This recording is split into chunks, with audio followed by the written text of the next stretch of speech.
Where do we find meaning in our lives? Some have tried accomplishments, gaining power, finding people they love, knowledge, money, art, physical ability.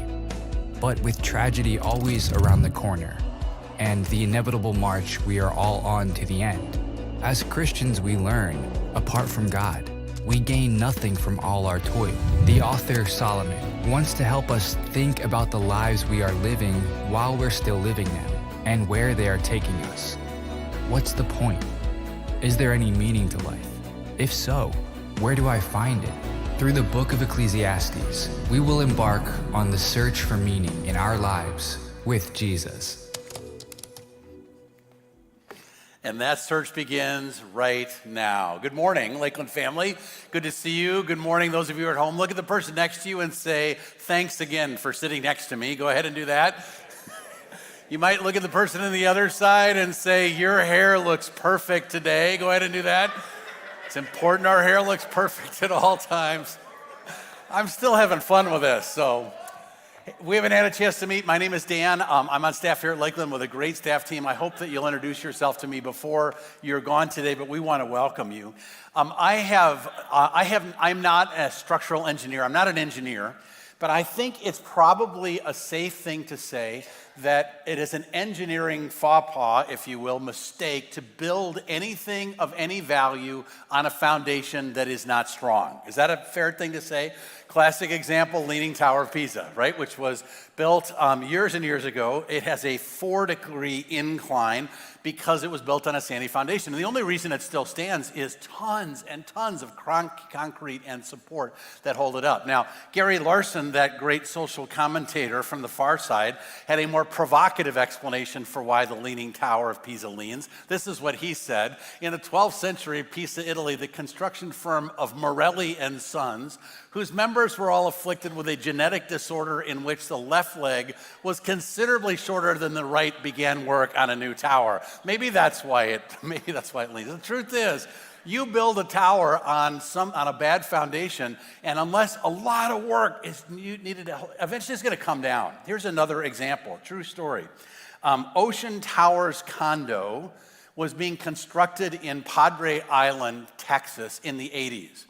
And people who wanted to buy into this heard a great opportunity for a great bargain that will be unmatched in quality in this tower.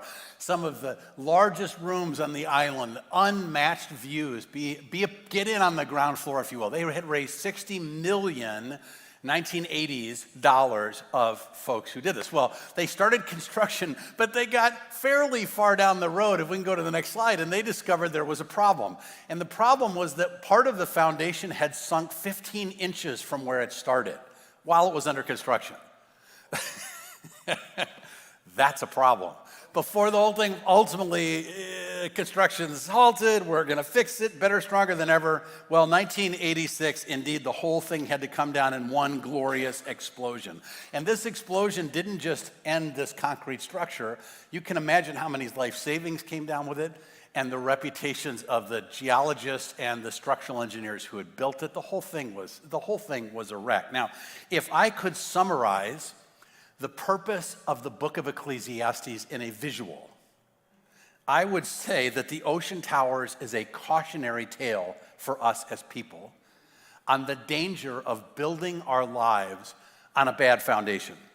The book of Ecclesiastes comes it's as fitting today as it has ever been, but is a cautionary tale. It is a book that is not like any other. So I am so excited to start this series we're calling The Search. Anybody ever read the book of Ecclesiastes? Have you ever read it before? Would you say it's different than any other book in the Bible? Yeah, it's really different. For starters, I had somebody come up to me and said, I read that whole book. How depressing is that? He said that this morning. For starters, the book of Ecclesiastes is like no other book in the Bible in that it makes very few declarations about God. It's not filled with inspiring truths about God, though they are there, and we'll see them as we work through. But mostly the book, it isn't giving answers, it asks questions. The book is a probe. It asks us constantly questions of ourselves. And sometimes those questions are really, really unsettling because the author is inviting us to pull our lives over on the side of the road, lift the hood, and really ask honestly, what's driving our lives actually? Or to use this, what foundation am I actually building my life on? I know what I might say as a follower of God, but really in my soul, what am I basing my life on? And for I think probably everyone, many of us, that question is really unsettling. We read later in Ecclesiastes chapter 12, the words of the wise are like cattle prods. Now, I've never been prodded by a cattle prod. Don't want to, never have it, never, hopefully never will. Painful, but helpful. Can you imagine having to write the letter to the people who'd invested $60 million to say, oops, sorry, we have to bring the ocean towers down? Painful. But how much more painful would it have been if they kept building, filled it with people, and then it came down? Painful, but helpful. This book asks us to consider lies that we're believing while we're still believing them, while the lives we're living, while we're still living them, so we don't come to the end of our life and think the whole thing was a waste, that we actually take time to pay attention to things now that we're building our life on. So that's point one. The book is about questions. It asks us questions. The second thing that's different is this. The Bible has always been honest about the struggles of the characters of the Bible. The Bible doesn't whitewash anybody. If you've read it, you know. But in the book of Ecclesiastes, the sins and the struggles of the author are a prominent feature of the entire book. He just throws them out there. So much so that at times I'm reading it and I'm kind of embarrassed for the guy. I want to say, dude, have you ever heard the words boundaries and filters? I mean, in the stuff you're telling us, you're like, wow, you're just throwing it out there. But this also is why this book is so helpful. Because on your worst day, as you struggle with the hardest or worst question in your life, the book of Ecclesiastes has already gone there. It can contain any circumstance you're ever going to face because it's not Pollyannish. It's not sentimental. It speaks a sober picture of reality. And so this book addresses these real life questions like, where does meaning come from?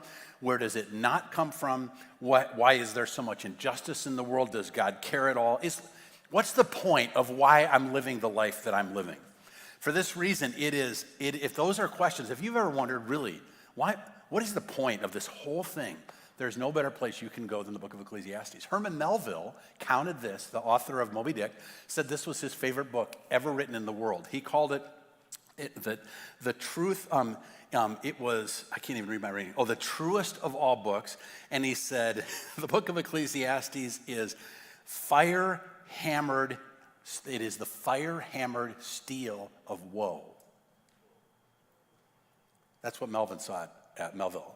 The fire-hammered steel of woe for us who live in this world. Like, I'll just tell you where he starts today, chapter 1. Chapter 1 of Ecclesiastes tells us, we gain nothing. Can we go to the next? This is the main point today. We gain nothing for all our toil under the sun.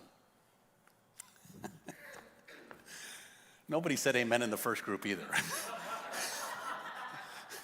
Let me just read it. Let me read Ecclesiastes 1 for you. And when I'm done, I'm going to say, this is the word of the Lord, and you say, blessed be. This is God's word, and you say, blessed be the word of the Lord, right? Here we go. The words of the preacher, son of David, king of Jerusalem. Vanity of vanities, says the preacher. Vanity of vanities, all is vanity. What does man gain by all the toil at which he toils under the sun? A generation goes and a generation comes, but the earth remains forever. The sun rises and the sun goes down and hastens to the place where it rises. The wind blows to the south and goes around to the north. Around and around goes the wind, and on its circuits the wind returns. All streams run into the sea, but the sea's not full. To the place where the streams flow, they will flow again. All things are full of weariness. A man cannot utter it. The eye isn't satisfied with seeing, nor the ear filled with hearing. What has been will be, and what has been done is what will be done, and there is nothing new under the sun. Is there a thing of which it can be said, see, this is new? It's already been. It has been already in the ages before us. There is no remembrance of former things, nor will there be any remembrance of latter things, yet to be among those who come after. I, the preacher, have been king over Israel and Jerusalem, and I have applied my heart to seek and to search, that's where our series name comes from, out by wisdom all that is done under heaven. It is an unhappy business that God has given to the children of men to be busy with. And I have seen everything that is done under the sun, and behold, all is vanity and a striving after wind. What is crooked cannot be made straight. What is lacking cannot be counted. I said in my heart, I've acquired great wisdom, surpassing all who were over Jerusalem before me, and my heart has had great experience of wisdom and knowledge. And I applied my heart to know wisdom and to know madness and folly. I perceive that this also is but a striving after wind. For in much wisdom is much vexation, and he who increases in knowledge increases in sorrow. This is God's word. Thanks be to God. Who wants to be me and preach this sermon right now? Extreme Makeover. You ever seen Extreme Makeover? I'm like, they could extreme makeover my house if they want to. That sounds great. Have you ever noticed that when they do extreme makeover, right, that's this thing where somebody like says they're going to come fix a house and then they leave and 6 weeks later they come back and it's like a completely different place. Have you ever noticed that before the construction begins, what else has already happened? The destruction. Right? They don't just paint the walls as they are, they knock walls out. Right? The book of Ecclesiastes is kind of like that. It takes aim at all kinds of things that hold up our lives. And this is why. Because if you can imagine your soul as a home, God wants to fully occupy every inch of it. He wants pictures of him on the wall. He wants remembrances of him. He wants space where he meets with people. He wants every corner of your soul to be filled with him. And for that to be the case, all of the other things that distract from that have to go. And so today, he meddles with some pretty profound things. Let's just begin and see how he puts this together, right? We gain nothing for all our toil in this life. Well, he starts by making this observation of us. We're all looking for meaning, right? Every one of us is looking for meaning in our lives. And I say that because what is the point? Why am I doing this is a question we all ask. It's triggered in verse 3, this first question hits a nerve. What does man gain by all the toil at which he toils under the sun? What a nerve this hits. All kinds of people can be found trying to answer that or grappling with that. Years ago, Rolling Stone interviewed Brad Pitt just after he'd done Fight Club. And in it, Pitt says, I know these things are supposed to seem important to us, the car, the condo, our version of success. But if that's the case, why is the general feeling out there more of impotence and isolation and desperation and loneliness? We're all headed to a dead end, an atrophying of the soul, a complete deadness of the spiritual being. I don't want that. To which the interviewer from Rolling Stone magazine says, well, if we're headed to that dead end, what do you think should happen? What should we do? And this is what he said. Hey, man, I don't have those answers yet. My guess is he doesn't have them still, but I'll just say I don't have them yet. Success and personal gain, right? The answer now is success and personal gain, but I'm sitting in it and I'm telling you, this is not it. Once you've got everything, then all you're left with is yourself. Pitt had apparently been thinking, when I achieve a certain level of success and fame and wealth, then my heart will have meaning. And when he got there, he found out he said, this is not it. And for any of us who would want the things Pitt has got, we ought to listen to this before we spend our lives pursuing this. Years before, Fyodor Dostoevsky said the same thing. The mystery of human existence lies not in just staying alive, but in finding something to live for. Well, these same questions, what's the purpose? Why do I live? Why you care matter. Why do you care to have purpose? Solomon comes back to that in a few weeks. But for now, the fact is we care. The person who was asking those questions 3,000 years ago was the author of this book. He was wondering the very same thing. What do people get for all their hard work under the sun? And he asked this because he wants us to ask ourselves this. What do we think we're going to get for all of our lives? Now, the word gain, just to go to the text, what do you gain? That word in Hebrew it's a business term. Clearly, it means profit. So like the owner of a business would at the end of the year ask, after all of our suppliers and our rent and our staff and our advertising and production costs were paid off, how much did we make? That's what is being asked. How much will I make at the end of my life? What profit will I have after all of my effort in this life? What will I have to show for the life that I've lived? I want to ask, anybody thought this question about themselves? I know we all have. Here's a bigger question. Do we care about the answer? I think so. Ernest Hemingway came to the end of his life and he didn't have a good answer for it. And so he made this statement, life is just a dirty trick, a short journey from nothingness to nothingness. And in that pain, he took his own life. That was his response. Can we go to the next slide? Because that's actually the picture of Hemingway and what it is that he said. I think we care a lot that our lives have meaning. Now, again, it bears reflection why. Think about that. I'm not answering that. Right now, I'm just talking about the fact that we do. And so Solomon raises this question. Now, I've already shared who he is, but now to just say that, if there's anybody in the world who can answer this question for us, who has things to say, we want to listen to this author. He introduces himself. Verse 12, he says, I, the preacher, have been king over Israel in Jerusalem. Well, David and his son are the only two that ruled all of Israel from Jerusalem. So it's tipping his hat that it's Solomon, or if it's not Solomon, the author wants us to know that it's through Solomon's eyes. And verse 13 certainly affirms this.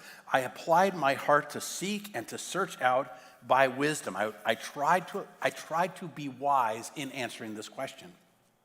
It was a great moment in history when Solomon was coronated as king, David's descendant.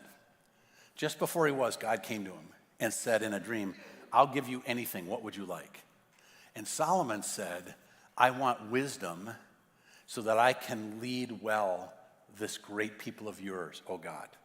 And that really pleased the Lord because he didn't ask for money. He didn't ask for military defeat of his enemies, right? He didn't ask for long life. He asked for wisdom to serve God's people well. And so God gave him military victories and incredible wealth and long life, but he also gave him unsurpassed wisdom, so that we read in 1 Kings, God gave Solomon very great wisdom and understanding, knowledge as vast as the sands of the seashore. In fact, his wisdom exceeded that of all the wise men of the East and the wise men of Egypt. The nation that Solomon created had so many things about it that were innovative and wonderful. Kings came from all over the world to try to learn from his wisdom. Verse 16, I said in my heart, I have acquired great wisdom, surpassing all who are in Jerusalem before me, and my heart has a great experience of wisdom and knowledge. How good is it that he will be our guide? He's going to be our guide in this question.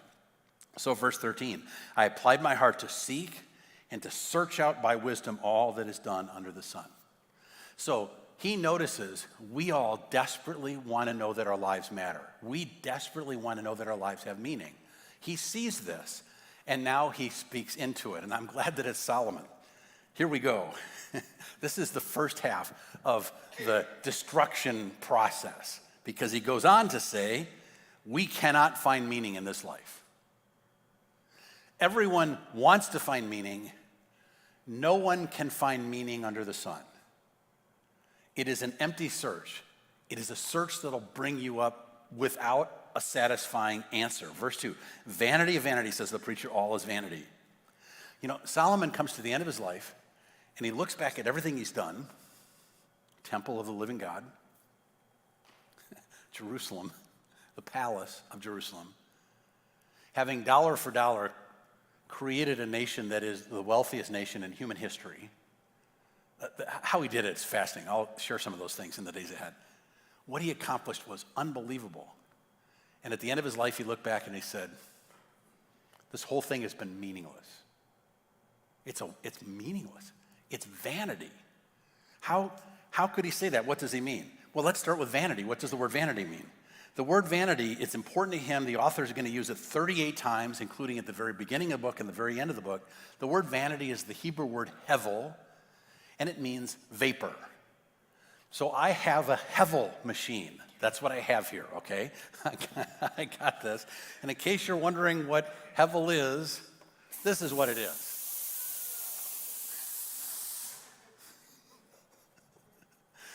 I set that off in my house last night, and it took about an hour. I probably shouldn't have bought the Hurricane 1600 if I just wanted a little puff. Hevel. Life is a vapor. It's a vapor. Now, there are two things about this vapor that he's going to spend the whole chapter talking about. The first dynamic of vapor is that you can see it. It's here. It has shape. It's big. But before long, if I'd bought the mild wind 300, it would already be gone. Eventually, work with me here a little bit, okay? Eventually, the vapor that you see, you won't be able to see anymore.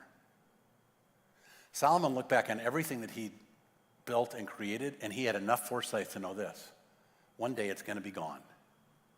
Anybody ever toured Solomon's palace? No, you can't. Anyone know why? It's gone. The temple's gone. The temple's built out of dressed stone. Gone. He looked back and realized even the nation that he had been a part of creating one day will not be the nation that it is that day. He looked at all that he'd done from a perspective from the future, and he realized as he got older, one day there is nothing that he has done in this world under the sun that one day will not be gone, will not, because nothing done in the world lasts.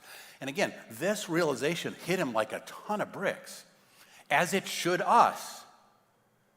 If we're trying to build something that will last, we're talking a lot about legacy. I hear legacy talked about. What is that exactly? Why does that seem like it's a good idea? You know what your legacy is going to be? Nothing. Nothing. Zero. You will have no legacy on the earth for things done under the sun. That's what he realized. Verses 4 to 11, he makes this case. Exhibit A, look at the world in which we live. A generation goes and a generation comes. This is a picture of my great-great-grandfather's family, okay? 7 kids. You don't know any of their names, but they lived lives just like you did. They woke up every day, fed their kids, sent them off to school. The people who worked hard. They tried to do well. That group of people actually accomplished a lot. But you don't know who any of those people are. Anybody ever been to one of their homes? Do you care? No. They're gone. And there's a lesson for us to learn. One day, every single thing you've ever done is going to be gone. And that doesn't have to kill my soul unless I'm counting on it's not being gone to somehow mean I matter. He is taking aim at this very thing. And here's his point. Generations come and go, but the earth remains forever. The earth remains forever. How great is that? How valuable is a human life? How valuable is a rock? I was going to get one. I forgot to. Just imagine a rock. How valuable is a rock? Isn't it crazy to think that a human life, for all of its value, is here 50, 60, 70, 80, 90 years if you're lucky? And then it's gone. But gravel is going to outlive you.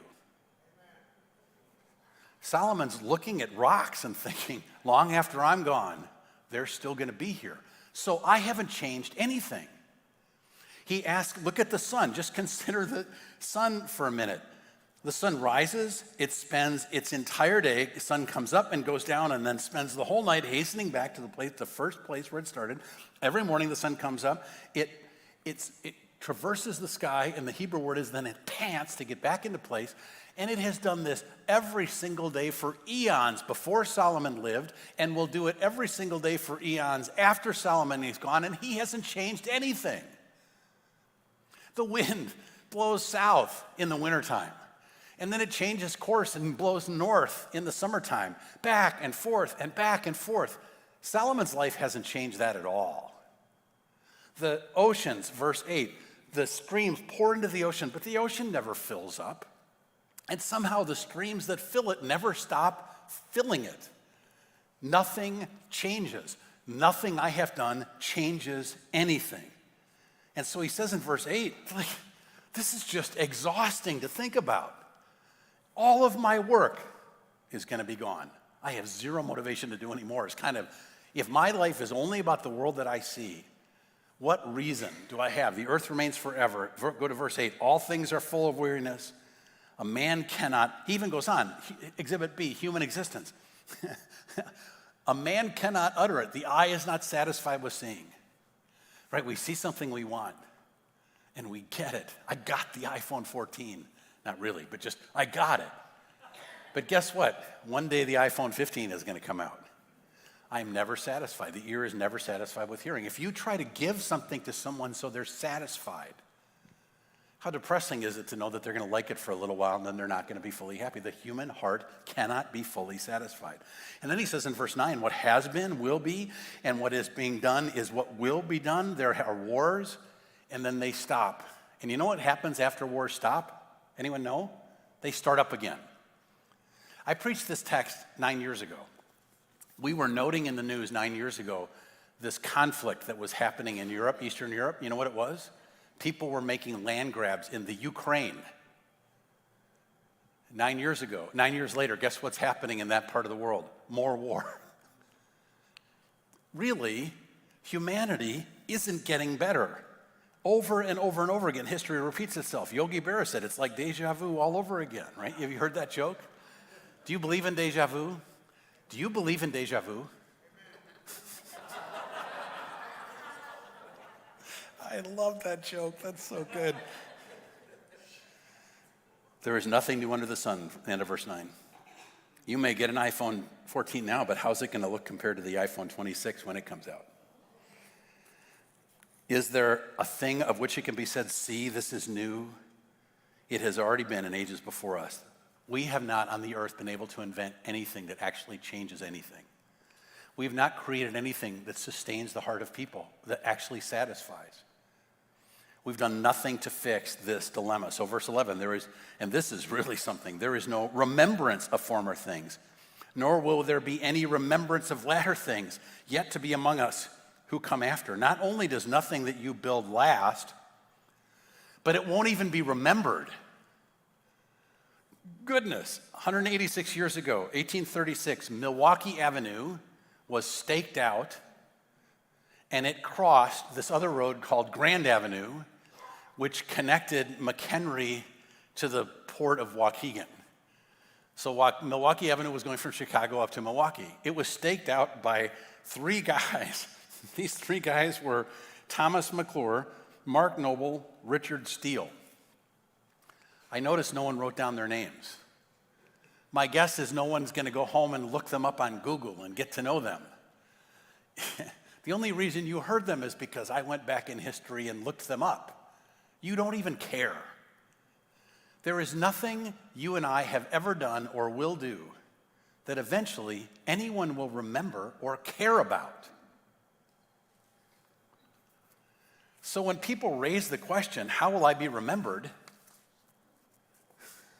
The real answer is you won't be. And if that's true, it's really good I know that now. Because I don't have to live my life for being remembered in this world. I mean, if that's what I'm living for,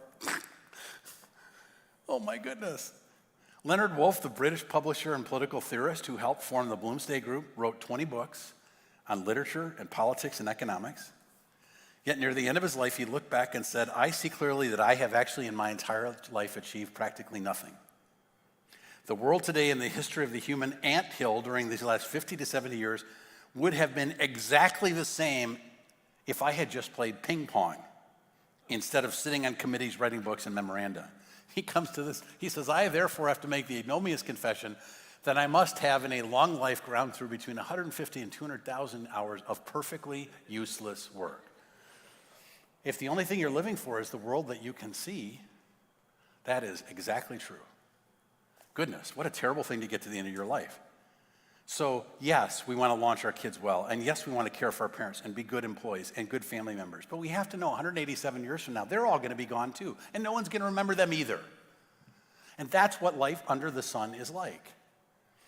As a Christian, I can say it's about God, but on the side, I can also be making it about this life. I can make it about whether I have a new car or not, a nice house or not, letters after my name. I can feel better about myself if I have achieved success, if I've won awards. I was talking to someone in the military in our church after the first service. He's like, I have all of these ribbons. I won them. in difficult circumstances. But 4 generations from now, they may be in a shoebox in some kid's house who has no idea who I am, who plays with him in the fort in his backyard. I'm not saying it's bad to be awarded or do things well, but let's not trust those things to do for us what they can't. And Solomon goes even further than that.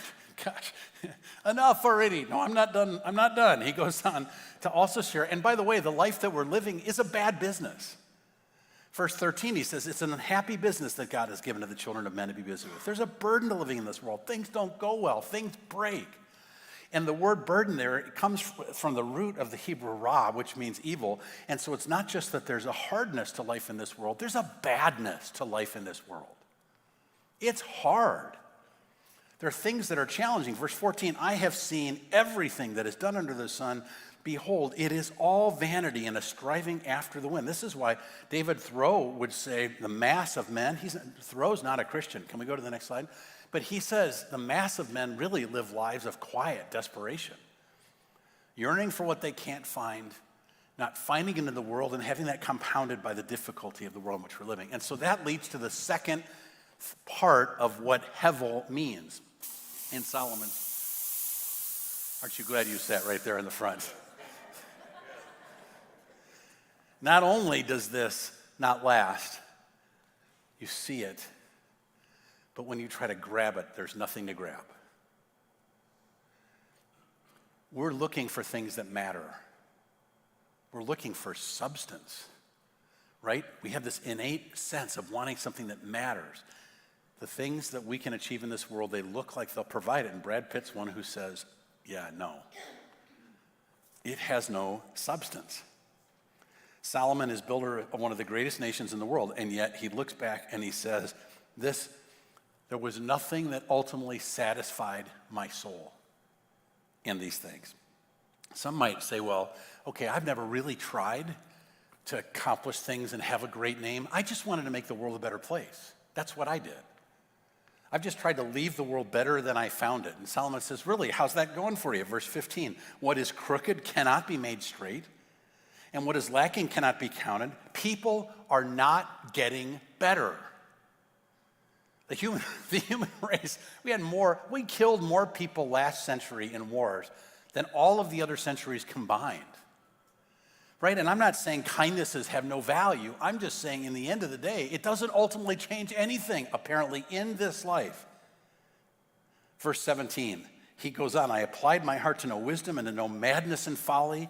What he means here is, first half of Solomon's life, he lived incredibly wisely, but there came a point in which Solomon was tempted to go a different direction, and he still not finding satisfaction that he could have in the Lord, he dove into promiscuity and immorality. He had hundreds of wives. We're going to come back and talk about that.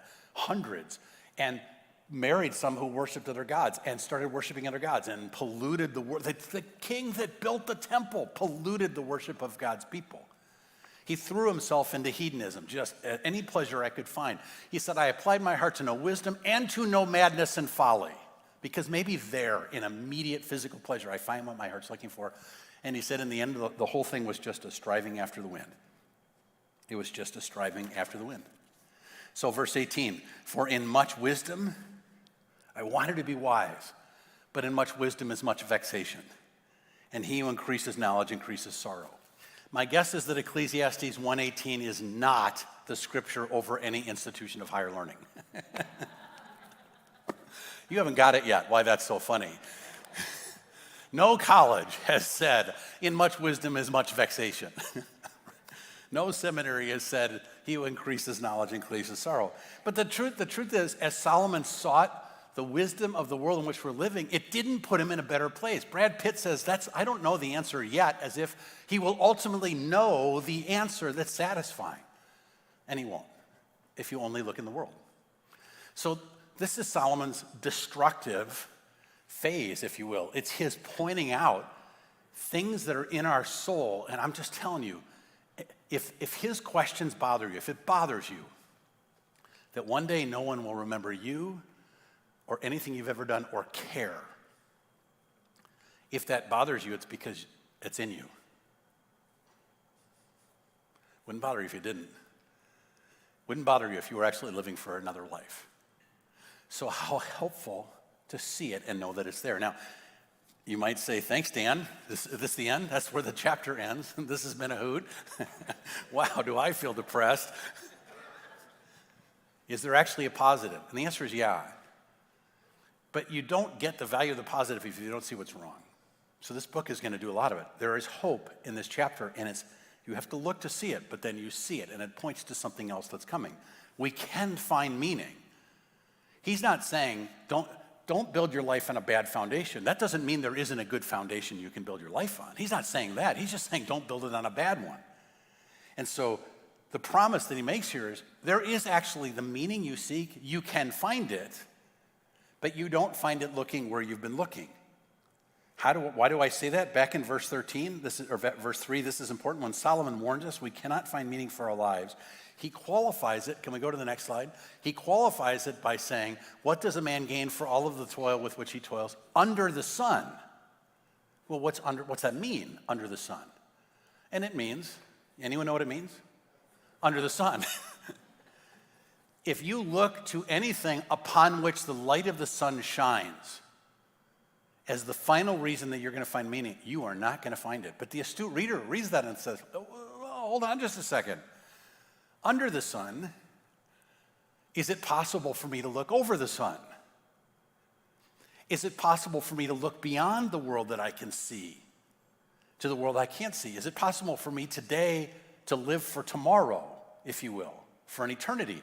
And this is certainly clear when he introduces the subject of God, because in he also makes the statement that God has made an unhappy business in verse 13. And somebody said, hold it, did you say God? How does God figure into the picture?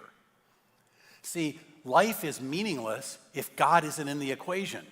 I promise you, every culture of the world, for every eon of the world, if God's not fundamentally the center of the equation, you end up meaningless. But what if he isn't? What if you look to the one who made the sun that shines? What if indeed we were designed to live for him while we live on the earth under the sun? And then suddenly what Paul says in Colossians 3 makes tremendous sense. If then you have been raised with Christ on this side of the resurrection by faith in his resurrection, which we celebrated last week is our resurrection. If you then have been raised with Christ, seek the things that are above, which doesn't mean that you leave your marriage or leave your job or leave your kids. It means you seek God in your marriage. You serve God at your job. You try to honor God with your kids. You're still living here, but you're mindful that while you're living here for him. You're not using him to get your life to be better. You're using every moment of your life to be a place in which you can say, I'm going to remember you're here. I'm going to ask what you want me to do. I'm going to rely upon you. I'm going to seek for your agenda. If you then have been raised with Christ, seek the things that are above, where Christ is, seated at the right hand of God. Set, verse 2, your minds on things that are above, not on things of this earth. Keep before you the thought that while if you get a promotion at work, that's fantastic, but don't think it's more than it is. It's just something that's going to be forgotten. Seek an opportunity for the difference Christ has made in you to be visible, that you're working so much that you get a promotion. So that when you get a promotion, you can say, I'll just be honest, it's God who's been working in my life. How do you make everything in your life actually about him? Philip Ryken, president of Wheaton, whose commentary on this book is incredible, he says, remember this, whenever you get frustrated, sad, angry, or disappointed with everything in life that is getting broken, falling apart, and going wrong, remember that when you feel overwhelmed and are tempted to wonder why you should even bother with your work and relationships and your faith, you were made for a new and better world. The very fact that you're weary of life in this world is pointing to a life in another world in which the Lord alone can satisfy. So yeah, the truth is, in this world, you're a footprint in the sand, just like I am. But we were made for more than just this world.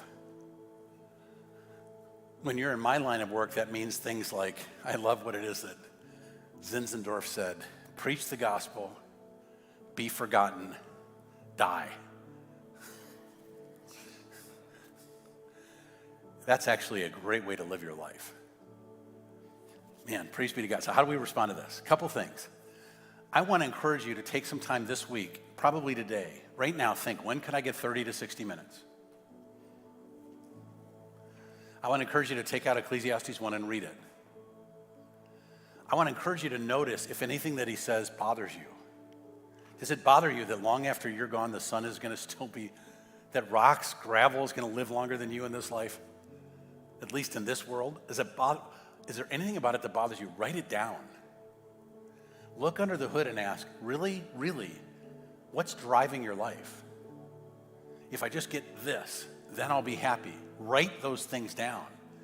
And I promise you, if they are anything other than Jesus Christ, doing his will, accomplishing his purposes, you are vapor. You are building vapor. That's everybody who's got it has told you it's vapor. I want to encourage you to find time to do that and to ask God to begin doing a work in you through this series. I want to encourage you to come back. We're going to be in this book for a while now, for several months, because we don't want to rush it. We want to let God do the work that he wants to clear out in the great makeover, the stuff that is not of him, so that our souls are the place of the occupation, the glad, glorious, light, beautiful presence of God's Holy Spirit from corner to corner, and we live that life while we live in this world. So come back and be a part of this time. I think you'll be helpful. To the degree that you're bothered by the questions he's raising, you are clogging finding meaning where it actually matters. And I'll just say this last thing. What does it tell us about God that the world we made doesn't satisfy, but he does? What does it tell us about how different he is? We want to seek him. We want to seek him. Can you say that, Lord? I want to seek you. So can we stand together and let's take some time and give our attention to him. The amazing thing is, when you make much of him, when you worship him, you don't find meaning by trying to find meaning any more than you find happiness by trying to find happiness. The person who says, I want to be happy, is the most miserable person you've ever met. When you worship him and look down, you find you have meaning. So I want to ask, do you want that? How much of your soul do you want to be filled with him? The prayer team is going to be in front. As we remember the Lord and sing to the Lord, you might be saying, God, you're drawing me to yourself. I want you to keep going further and further and further into me. I want more and more of my life to be yours. You may want to come forward and have somebody pray with you. There's something about coming forward and say, pray that he would be my treasure. I want that to be the case, or any other burden you bring. But let's worship the God who is everlasting and never ending. He's the only one who is.